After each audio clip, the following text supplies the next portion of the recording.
వాగర్థావిధ సంపృక్తౌ వాగర్థ ప్రతిపత్తయే జగదఃపితరౌ వందే పార్వతీ పరమేశ్వరౌ. సదాశివసమారంభాం శంకరాచార్య మధ్యమాం అస్మదాచార్య పర్యంతం వందే గురు పరంపరాం. ఆదిత్యాయ చ సోమాయ మంగళాయ బుధాయ చ గురుశుక్రశనిభ్యశ్చ రాహవే కేతవే నమః. శృంగేరి జగద్గురు పీఠాధిపతులకి, కంచి పీఠాధిపతులకి నమస్కారం తెలియజేసుకుంటూ కార్యక్రమాన్ని ప్రారంభిద్దాం. ఆదిత్యాయ చ సోమాయ మంగళాయ బుధాయ చ గురుశుక్రశనిభ్యశ్చ రాహవే కేతవే నమః. శృంగేరి జగద్గురు పీఠాధిపతులకి, కంచి పీఠాధిపతులకి నమస్కారం తెలియజేసుకుంటూ కార్యక్రమాన్ని ప్రారంభిద్దాం. ఈ రోజున మనము నవంబర్ 16వ తారీఖు రోజు నుంచి నవంబర్ 30వ తారీఖు వరకు ఉన్నటువంటి గ్రహ సంచార రీత్యా ద్వాదశ రాశుల వారికి ఏ విధంగా ఉండబోతుంది, అలాగే ఏ ఏ రోజుల్లో ఏ విధంగా ఖర్చులు ఎప్పుడు ఉంటాయి, ఆదాయం ఎప్పుడు ఎక్కువగా ఉంటుంది, మానసికంగా ప్రశాంతంగా ఎప్పుడు ఉంటారు, అలాగే ఆందోళనతో కూడుకున్నటువంటి రోజులు ఎప్పుడు ఉంటాయి, ఆరోగ్యంతో ఎలా అనారోగ్యంతో ఎప్పుడు బాధపడుతుంటారు ఇత్యాది అనేక విషయాల గురించి విపులంగా ఈ కార్యక్రమంలో చర్చించుకోబోతున్నాం. నవంబర్ 16వ తారీఖు నుంచి 30వ తారీఖు వరకు వృశ్చిక రాశి వారికి ఏ విధంగా ఉండబోతుందో తెలుసుకునే ముందు గ్రహ సంచారం తెలుసుకుందాం. రాశిలోనే రవి, బుధుడు, ద్వితీయమందు శుక్రుడు, చతుర్థమందు శని మరియు పంచమందు రాహు, సప్తమందు గురువు వక్రీకరించి, ఇక నవమ స్థానమందు కుజుడు స్థితి పొంది ఉండడం, లాభస్థానమందు కేతు. వెరసి చూసుకున్నట్లయితే ఈ యొక్క వృశ్చిక రాశి వారికి అర్ధాష్టమ శని దోష ప్రభావము మళ్ళీ మొదలవుతుంది. గత 2-3 నెలలుగా ఉన్నటువంటి ఈ యొక్క శని వక్రము 15వ తారీఖు నుంచి వక్రత్యాగంలోకి ఉండడం, తద్వారా ఇంతకుముందు ఆనందంగా గడిపినటువంటి ఈ 2-3 నెలల్లో ఆనందంగా గడిపినటువంటి స్థితిగతుల నుంచి మళ్ళీ మీరు ఇబ్బందికర పరిస్థితులు తలెత్తే అవకాశాలు గోచరమవుతున్నాయి. కాబట్టి జాగ్రత్తలు పాటించండి. ఇక రాష్ట్రాధిపతి అయినటువంటి కుజుడు 9వ స్థానంలో స్తంభించి ఉండడం, ఇది మిశ్రమ ఫలితాలు మీరు పొందుతారు. ఇక 7వ స్థానంలో గురువు వక్రీకరించి ఉండడం, రుణములు పెరిగేటువంటి అవకాశాలు గోచరమవుతున్నాయి. చిన్నపాటి అనారోగ్య సూచనలు గోచరమవుతున్నాయి. అలాగే ప్రధానంగా మొహమాటానికి పోయారంటే అనేక రకాలుగా ఇబ్బందులు పడే అవకాశాన్ని మీకు ఈ యొక్క వృశ్చిక రాశి వారికి ప్రత్యేకంగా సూచించడం అవుతుంది. ఇక ప్రభుత్వ రంగంలో ఉన్నటువంటి వారికి, అనగా ఉద్యోగస్తులకి, కాంట్రాక్ట్ వాళ్ళకి ప్రోత్సాహకాలు చక్కగా ఉంటాయి, మంచి స్థితిగతుల్లో ఉంటారని చెప్పవచ్చు. కోరుకున్న చోటికి బదిలీలు జరుగుతాయి. నిరుద్యోగస్తులకి సాధారణ ఫలితాలు కలుగుతాయి, అనగా ఉద్యోగం లభిస్తుంది, కష్టపడితే తప్పకుండా. ఇక కుటుంబ పరిస్థితుల్లో కొన్ని మార్పులు చేర్పులు చోటు చేసుకుంటాయి. నూతన వస్తువుల కొనుగోలు, గృహోపకరణాల కొనుగోలు ఈ యొక్క మాసంలో చేస్తారు, 16వ తారీఖు నుంచి 30వ తారీఖు లోపల. ఇక ఉన్నతంగా కూడా ప్రధానంగా ఈ యొక్క శని ప్రభావము, రాహు ప్రభావము మరియు గురు ప్రభావం అనుకూలంగా లేని కారణం చేత కొంత విపత్కర పరిస్థితులు అనేవి యొక్క గోచరమవుతున్నాయి. కాబట్టి జాగ్రత్తలు పాటించండి. ఇక ఆస్తిపాస్తులకు సంబంధించిన విషయాల్లో ఒక కొలిక్కి వస్తారు. అలాగే మీకు ప్రధానంగా గృహ మార్పు సూచన చేస్తుంది. గృహ మార్పు, వాహన మార్పు జరిగే అవకాశాలు గోచరమవుతున్నాయి ఒక వృశ్చిక రాశి వారికి. ఇక ప్రధానంగా గమనించుకున్నట్లయితే ఎఫ్ఎంసీజీ రంగంలో ఉన్నవాళ్ళు, హోటల్ రెస్టారెంట్ బిజినెస్లో ఉన్నవాళ్ళు, ఎడ్యుకేషన్ బిజినెస్లో ఉన్నవాళ్ళు, జ్యువెలరీ బిజినెస్లో ఉన్నటువంటి వాళ్ళు, ఎఫ్ఎంసీజీ రంగంలో ఉన్నటువంటి వాళ్ళు మీరు నూతన వ్యాపార విస్తరణ కానీ లేకపోతే కొత్త బ్రాంచ్లు పెట్టడం కానీ చేయకండి.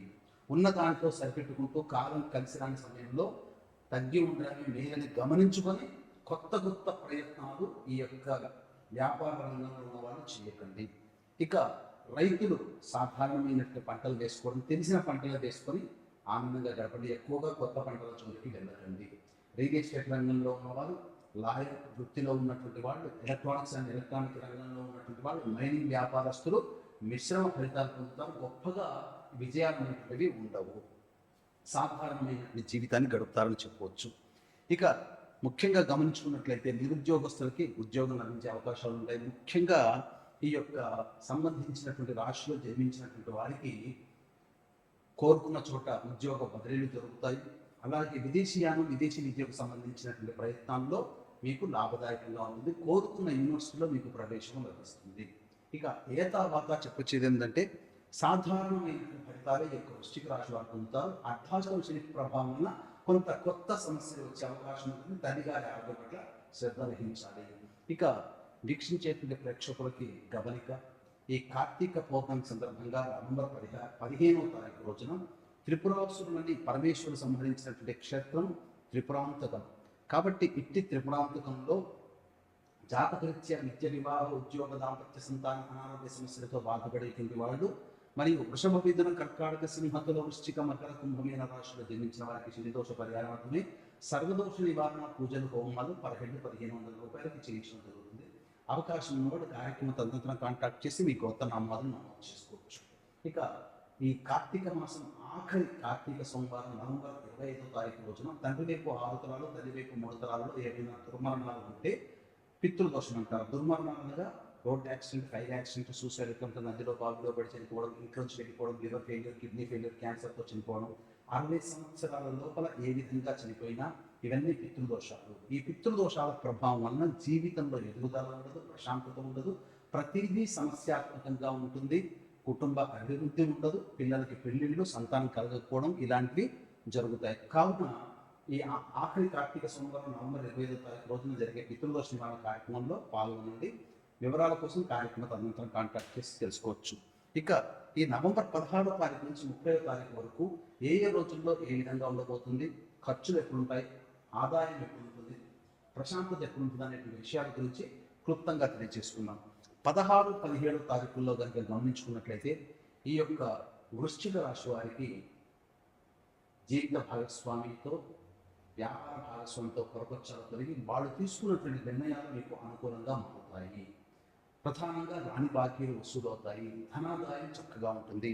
18, 19, 20 తారీఖుల్లో మీ ఆరోగ్యం పట్ల శ్రద్ధ వహించాలి. మానసిక ప్రశాంతత లోపిస్తుంది. అలాగే ఖర్చులు కూడా అధికంగా ఉంటాయి. ఏ పని చేయాలన్న ఆసక్తికరమైన జీవితాన్ని పొందలేరు. 21, 22 తారీఖుల్లో సంతానంతో విభేదాలు, సంతానం మూలకంగా ఖర్చులు పెరుగుతాయి, సమస్యలు కూడా పెరుగుతాయి. లౌక్యంతో వ్యవహరించండి సంతానంతో. అలాగే ఆస్తిపాస్తుల వ్యవహారాల్లో కాస్త విభేదాలు ఏర్పడతాయని చెప్పవచ్చు. కోర్టుకు సంబంధించినటువంటి వాయిదాలు పడే అవకాశాలు గోచరమవుతున్నాయి. ఇక 23, 24 తారీఖుల్లో నిరుద్యోగస్తులకు ఉద్యోగం లభించే అవకాశం, అలాగే ధనాదాయం చక్కగా ఉంటుంది. ముఖ్యంగా చేస్తున్నటువంటి వృత్తి వ్యాపారాలలో, ఉద్యోగాల్లో ప్రోత్సాహాలు ఎక్కువగా ఉంటాయి. 25, 26, 27 తారీఖుల్లో అన్ని రంగాల్లో ఉన్నటువంటి వారికి సంపూర్ణమైనటువంటి లాభదాయకమైనటువంటి రోజులుగా చెప్పబడింది. ప్రశాంతంగా, ఆనందంగా గడుపుతారు.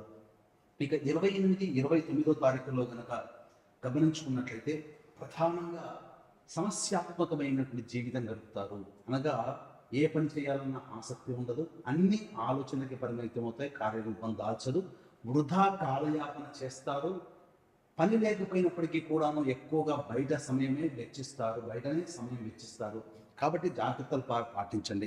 ఇక 30వ తారీఖు రోజున ప్రధానంగా పెండింగ్ పనులన్నీ కూడా పూర్తి చేసుకుంటారు. ఒక బాధ్యత తీర్చుకున్నాము అనే సంతృప్తితో విందులు, వినోదాలు కుటుంబ సభ్యులతో, స్నేహితులతో గడుపుతారని చెప్పొచ్చు. ఇవి గోచారీత్యా ఉన్నటువంటి ఫలితములు.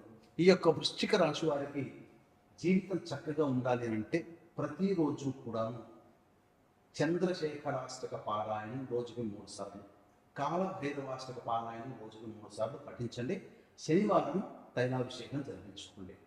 ఇక ఈ సమస్యలు ఇంకా మీకు అధికంగా బాధిస్తున్నాయి అని అంటే మీ యొక్క జన్మకుండలి జాతకరీత్యా నడుస్తున్నటువంటి దశాంతర దశల ప్రభావం. కావున దగ్గరలోని మంచి ఉపాసనా పరులైనటువంటి జ్యోతిష్యుని కనుక సంప్రదించినట్లయితే వారి సలహాలు, సూచనలు పాటిస్తే తప్పకుండా ఇంకా మెరుగైనటువంటి జీవితాన్ని పొందుతారని తెలియజేసుకుంటూ సర్వం శ్రీ ఉమామహేశ్వర పరబ్రహ్మార్పణమస్తు.